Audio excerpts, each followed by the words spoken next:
बोलो माँ मैंने पटेल घर को बोलो बेटा मैं तो एक दिन को ना तो सारे दिन कह जाऊं पर मेरा घर से पटेल कौन बने पटेल बने को बस्ती माता खेगी।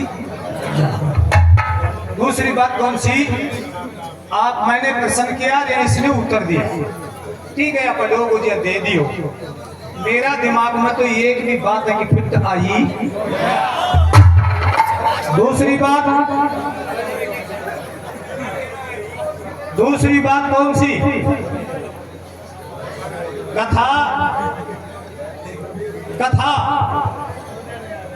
जिसको कहा जाता है जिसको छत्तीसों बिरादरी समझे और छत्तीसों बिरादरी का गला में उतरे। वास्तव में ये बात है जिस दिन भरत ने ये प्रतिज्ञा कर दी थी कि कई के सामने खड़ा होकर के कि जब तक भक्त के गठ में प्राण रहेंगे जब तक मैं तेरे को माथे करके नहीं बोलूंगा। रामायण उठा करके देखना। और भक्त ने दूसरी प्रतिज्ञा की थी भाई के पीछे भाग करके फौज पकड़ करके भाई का अवधपुरी सब अकेले भक्त बन गए। शत्रुघ्न भरत दोनों और शत्रुघ्न ने ये कहा था कि हे कुरबड़ी ये मंत्र तुमने मृत में छैल मिलाई है मैं तेरे को श्राप देता हूं कि तेरी 7 पीढ़ी तक जन्म की बात मरेगी। रामायण को उठा करके देखना। और भरत वहां से रवानगी लेता है शत्रुघ्न भरत वहीं पर अपना सब कुछ उतार देता है और जैसे राम गया था जैसे राम वनवास गया था वैसे ही वस्त्र पैर करके भरत और पैर उगाना मारता है कि जब तक मुझे राम नहीं मिलेगा जब तक मैं वापस लौट करके नहीं आऊंगा। बलकर वस्त्र पैर करके भक्त पीछे भागता है और भक्त को आवाज देता है कौन अगस्त्य मुनि भरत ठहरो भरत ठहरो राम का पता मैं बताऊंगा। इस समय भरत राम का डेरा सयोन नदी का तट के ऊपर है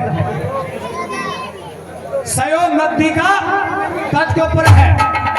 अब जब भक्त वहां जाकर के देखता है तो भगवान राम से और भक्त दोनों भाई इतने प्रचार करते इतनी दुख भरी बातें भक्त करता है सब बातों को सहन करके कहता है कि जब तक तू वनवास रहेगा तब तक तेरा भाई भक्त वनवास। भगवान राम वहीं पर अपनी जंग उठा के काट देता है और भक्त को माथा पर धर करके सयोन नदी से 3 योजन दूरी के ऊपर और वहां पर आश्रम लेकर के पेट कर बैठ जाता है। वहां कागा जहां से एक आंगल लाएगा एक आंगल कि मैं 14 साल वनवास पूरी कर रहा हूं जब तक तुझे की सेवा जब तेरे माए संकट पड़ेगा तो मैया चलना कमाएगी तुम दिखाई दूंगा। और जब भरत राम के सामने प्रतिज्ञा करता है भक्तों राम के सामने तब भी हम जाएगी लेकिन राम 14 साल का वनवास काट करके वापस नहीं आएगा जब तक भक्त नहीं टहलेगा यहाँ से। आसमान से कहता है कि आसमान टूट जाएगा लेकिन भक्त नहीं उठ के जाएगा। अरे बोले अवधपुरी में ले जा उनके सेवा कर बोले दोनों बात बोलती गठमा प्राण निकल जाए लेकिन प्रतिज्ञा। इसी प्रकार से भगवान ने वहां पर अति अति सुंदर सुंदर आश्रम बनाता है और भगवान वहां से रवानगी। इससे पहले भरत जब नांदेड़ गया था भक्त नांदेड़ गया था भाई गौर से सुनेंगे भक्त जब नांदेड़ गया था ना नांदेड़ जाते समय भक्त को रास्ता के अंदर एक ऐसा बाती मिला तन में कपड़ा कोन्या और पेट में हाथ उसने कहा कि भक्त मेरी सेवा कर, मैं तेरी संग में बैठा हूँ। भक्त कहता है कि मेरी नानी और मामा बाढ़ देख रहे हैं, मैं वहां पर जा रहा हूँ और वापस आऊंगा जब तेरी मैं सेवा। क्या भरत उस रस्सी का नाम मैंने के खोकर बताऊंगा मैं दुनिया ने गा तो लगू ऐनी के था क्या हो से या दास दीजिए पहला जाके मांगी जाके ऐसा कर दूंगा कि मैं लेना देख नंबर मार बीच में नहीं। कोई बात ना, मैं तो नंबर पर ही कहीं तुम ये कोई खास बात नहीं है, लेकिन तेरी चिकड़ाई में तुमका सरमन छोटे में बताया हूँ वो सारी बात जैसी तुमने पढ़ी है। चल नानेर को बुआ के नानेर पर मेरा नंबर पे बताया, मेरा नंबर मांगे चाहे तू नहीं गए तेरा तू चाहे बन के मतलब भाई अपना अपना नंबर को पर तैनात हो। आज जो बात हो याद है जिन बताओ, आज झूठ बोलो दुनिया में झूठ बोल वालों और भैया को सवाल क्या कर सकते हो मुक्ते को भाई चक्कर का तो सांस ने तो आंची को सांस के दे सांस ने कह बार तो दौड़ो चाहे कहीं और बात जाए। सुनिए, जब भक्त को कहता है कि जिस प्रकार से तू मेरी सहायता नहीं कर सका, इस प्रकार से तेरा बड़ा भाई प्यारा है, मैं जिसको श्राप देता हूं कि तू उसको संकट में भी सहायता नहीं कर पाएगा। इसी रस्सी को पूछ लेना कौन रस्सी था वो, ऐसा तो मैं दे देता हूँ तेरे को। क्या जानता है साला आ गया यहाँ, चलो जी गाड़ी आएगा वहाँ गाबूंगा टाइम पास कर लूंगा, साला में दो दे दूंगा पट कर दूंगा बकवास करना ही। मैं तो यार मेरे को कोई बात को ना आप यार सिस्टर ब्याई से गांव को पड़ोसी से सब जीजा का नाता से यार बहन मेरे को क्या कर तू जीजा। बोले श्री देव नारायण भगवान की देखते नहीं है खेलिए तो दुनिया खेलिए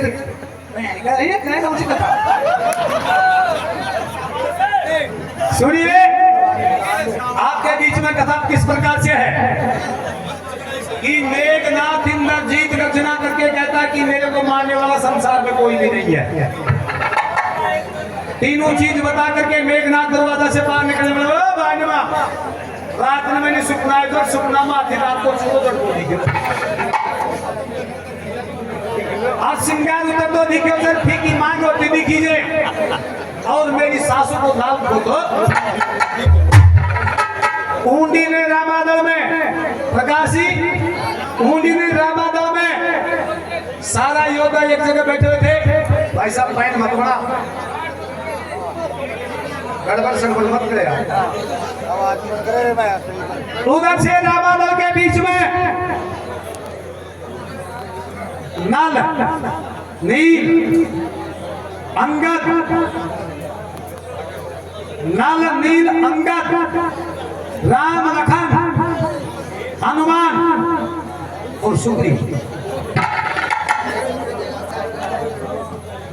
इसी प्रकार से और जब कहता कि आज का सेनापति मैं बनूंगा, कल का भी मैं था, लेकिन भगवान राम मेरी चरणों में सौगंध खा करके कहता हूं कि या तो मेघनाथ को जहाज में खत्म कर दूंगा, ना तो शिव अग्नि में दगक हो जाऊंगा।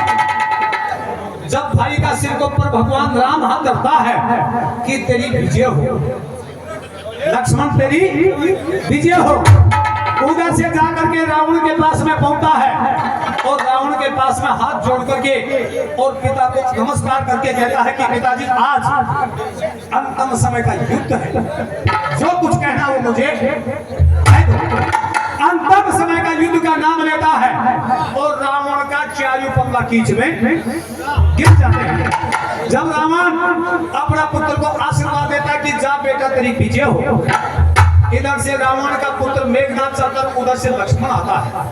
दोनों के बीच में घोर संग्राम युद्ध होता है, जिसको देवता भी युद्ध को देखने के लिए वर्तमान थे।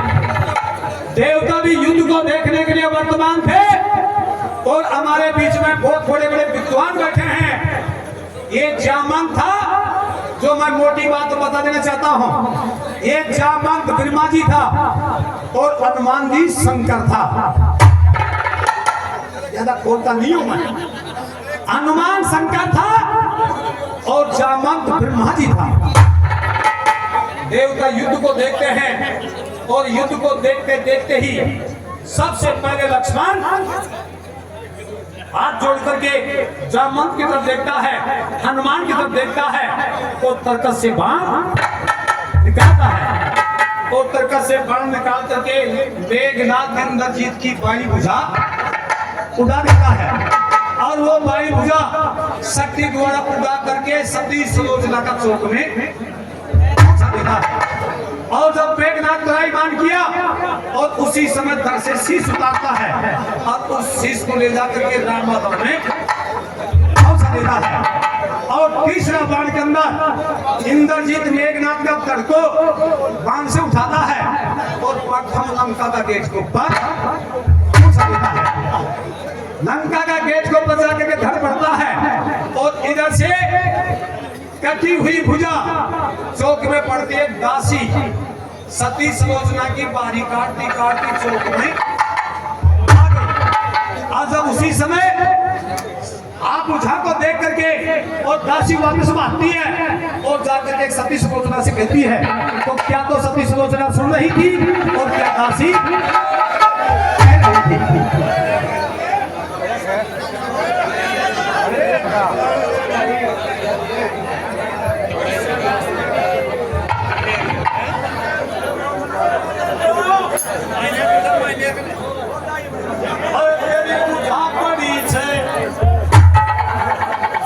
दासी कह रही थी वो एक बुझा पड़ी छे, वो एक बुझा पड़ी छे, चौक में मन ना लाग्यो छे पेलो बुझा पड़ी छे,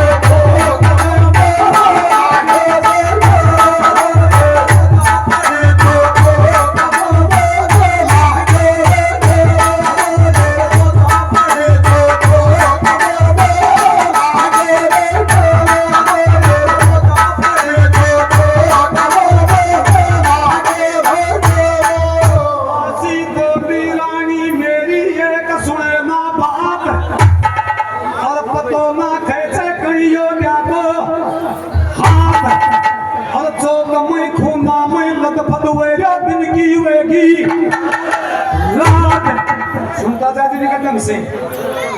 अरे कोई कमी नहीं है, अरे कोई कमी नहीं है, लोग मैं बिल्कुल लागो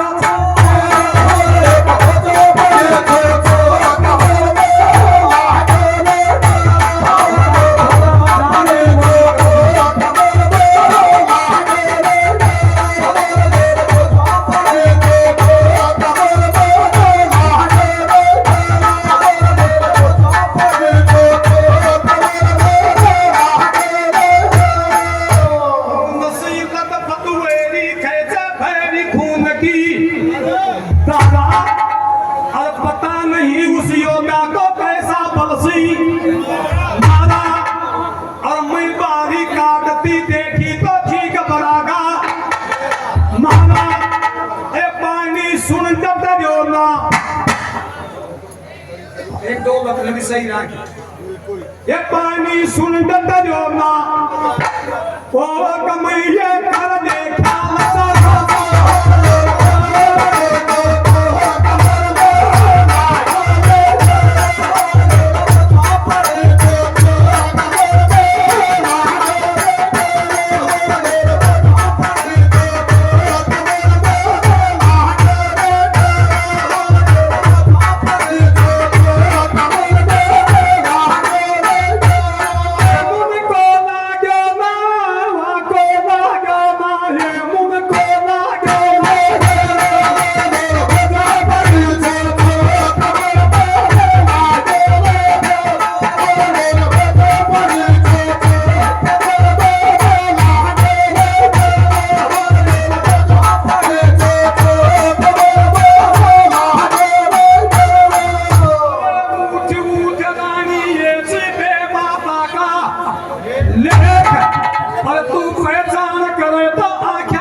चाल करया रानी तेरे सोने निगाह दे देख हाल्या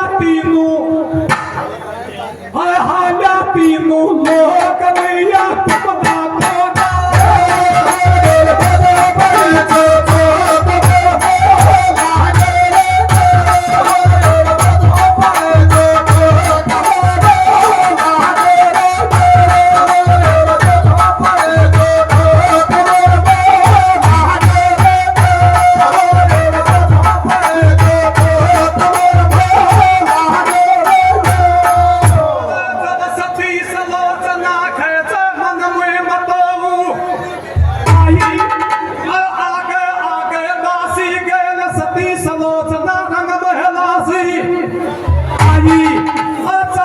चलती चौक में देख करयावा बहुत गणी गबे राही सलोचना ये छे नौकरी छे नेडो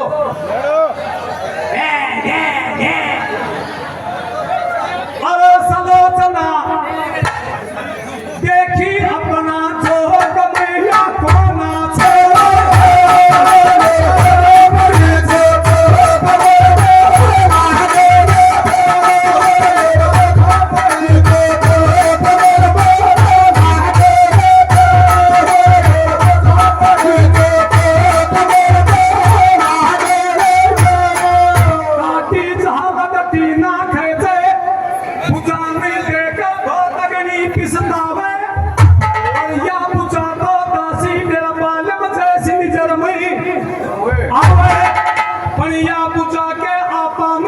की बात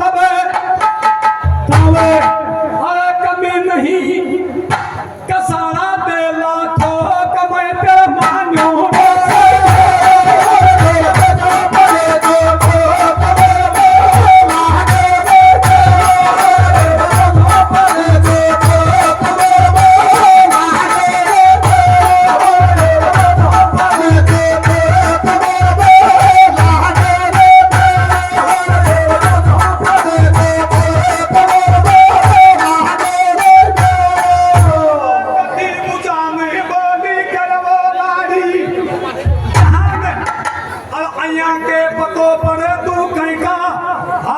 शरीर में छूट गई उनके लागे गो ज्ञान और मैंने कया पतो पड़ेगो तू पूछा कैसा को छोड़ा ही बने ज्ञान ये लिख करी पता दे मेरा चौक में मुझ सबदा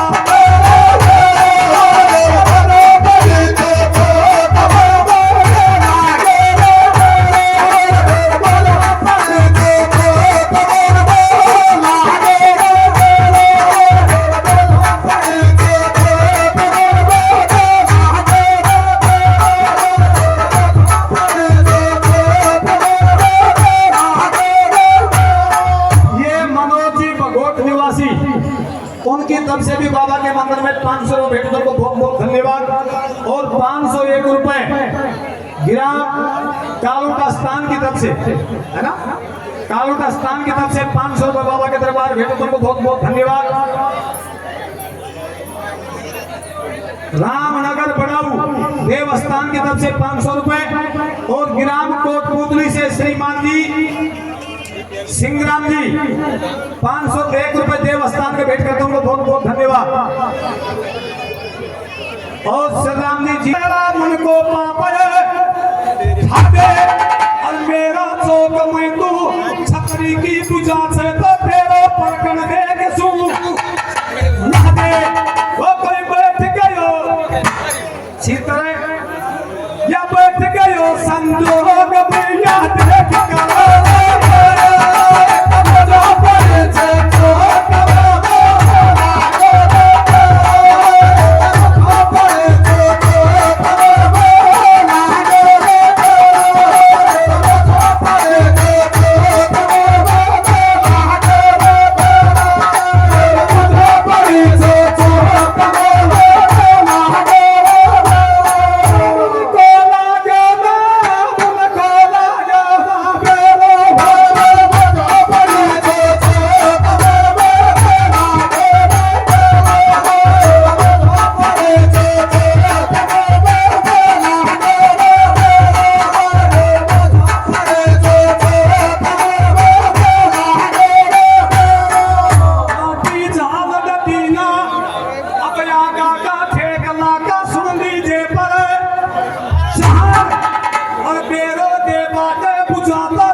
नहीं से टीपी का रोग मैं अनके गावा को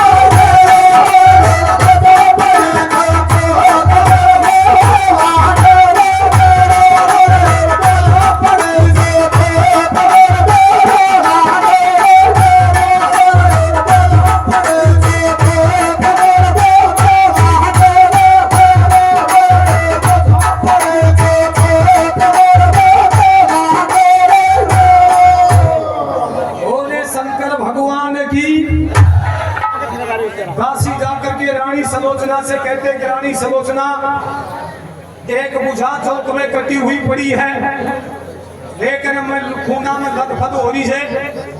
मैंने या पतो बोलावा कई बलवान की छन कहीं की ना ऐसा छतरी पैदा धरती के ऊपर कौन हो गया जो बलवाना की भुजा काट काट करके रणवास में भेजने लग गया। सती सलोचना के बाकी हुआ बात याद आई कि चलते समय मेरा पति ने मुझे कहा था कि मेरे को मारने वाला बलवान सबसे पहले मेरी भुजा काटेगा और वो भुजा कट करके तेरा महल में आएगी और तेरे को सारी लिख करके बताएगी। यार मोहन जी को तो नाराज तो ना हो, मैं तो तेरा से मजाक कर किया नाराज हो तो जाके तो बोले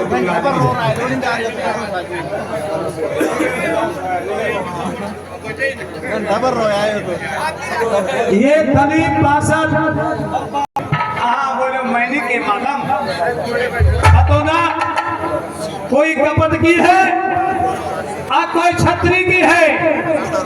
अगर तू मेरा पति की पूजा है तो मुझे खोल करके लिख करके बता दे, मैं जब मानूंगी मेरा भ्रम मिटा दे।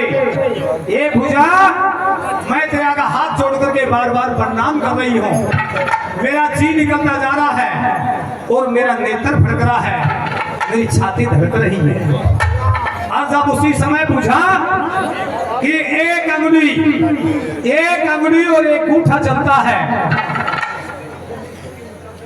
और ये आज उसी समय दासी से कहती है कि दासी तुम महल से नीचे जाओ और दवात और पेंसिल लेकर के दासी नीचे जाती है, दवात और तुली लेकर के आती है दबो करके दवात में।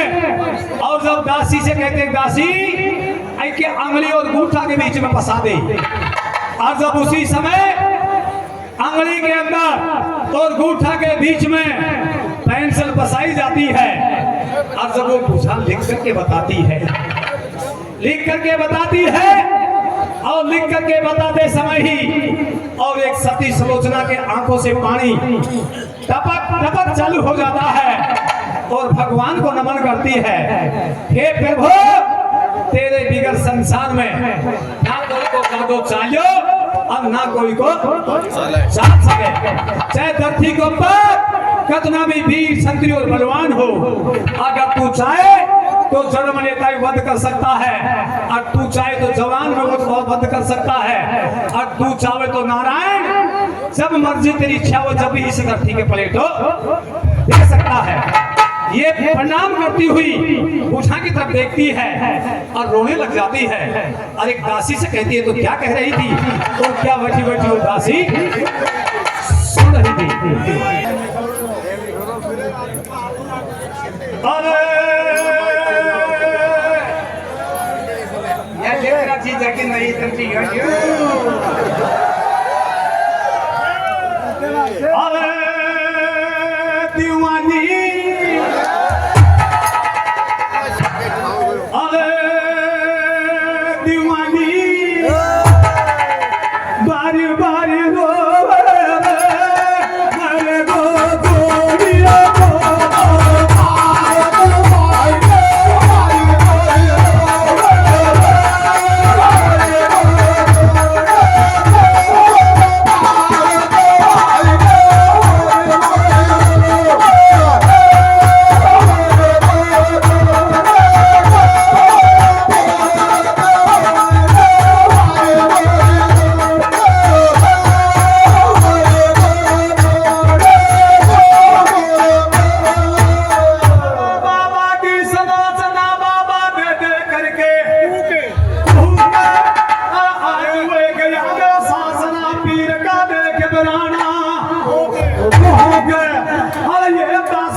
दीवानी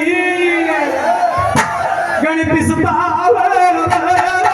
आपे मेरे जिए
कहीं का भरोसा